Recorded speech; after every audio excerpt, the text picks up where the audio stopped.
Now, in chapter 6.6 on slide 60, they have some equations that you have to do regarding heat. And they give you this equation right here. Q equal M CP delta T. Okay. Now, M is for mass. CP is for specific heat. And then delta T is a change in temperature. Whereas it's going to be T sub F, which is going to be the final temperature,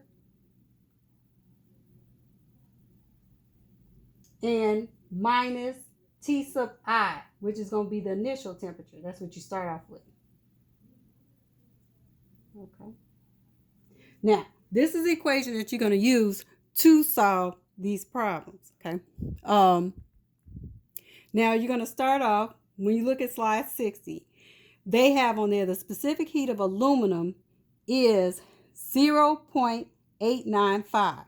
So we're going to put specific heat, and then we can put AL right here if you want to, is 0.895 joules over grams times degrees Celsius.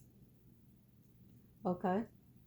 So that right there is your specific heat. Then they said if 1.5 grams of aluminum, so your mass of your aluminum is going to be 156 grams. Okay. It said if 156 grams of aluminum at 75.0 degrees Celsius is cooled to 25.5 degrees Celsius. Now, if it's cooled, that means the initial temperature is 75.0 degrees Celsius. That's what you started with.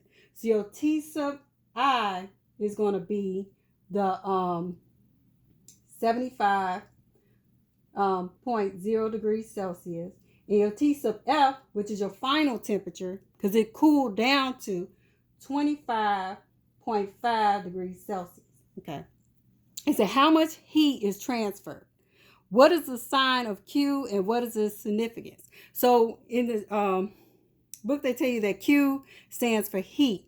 And it tells how much, they talk about endothermic, exothermic. Endothermic is when it absorbs energy, and exothermic is when it releases energy. Okay. So the temperature, when it absorbs energy, the temperature will drop, and when it releases energy, it will increase.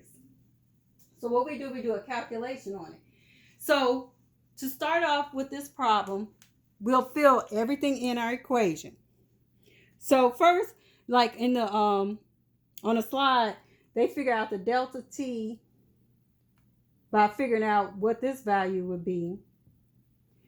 So since you have 75 is your initial your final temperature is 25.5 degrees Celsius, which would be minus 75.0 degrees Celsius. So when you subtract those, you're going to get a negative number because you're subtracting a higher number. So therefore, you're going to get, like the slide says, negative 49.5 degrees Celsius. Okay. So now you can fill everything in your equation after you figure that out.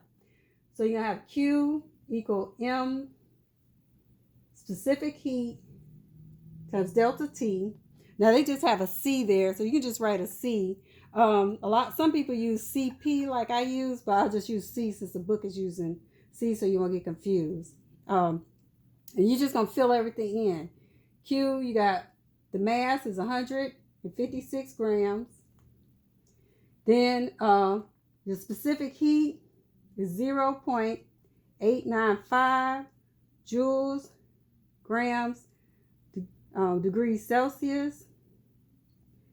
And then you're going to multiply that by the change in temperature, which is negative 49.5 degrees Celsius. Okay. So one thing you have to do is multiply all your numbers because your units are going to cross out. You see the grams cancels out. The Celsius is going to cross out, and you're going to be joules. Heat is measured in joules, so you stuck with the J, which stands for joules. So that's why you get that unit right there. So when you multiply everything across, and you see on your slide, they got 6 0.91 times 10 to the third joules. You see this unit is in joules. And that's your answer. You see it came out negative. So if they ask you what type of since it's a negative, that means it releases heat, and it's a negative process, so therefore it will be exothermic.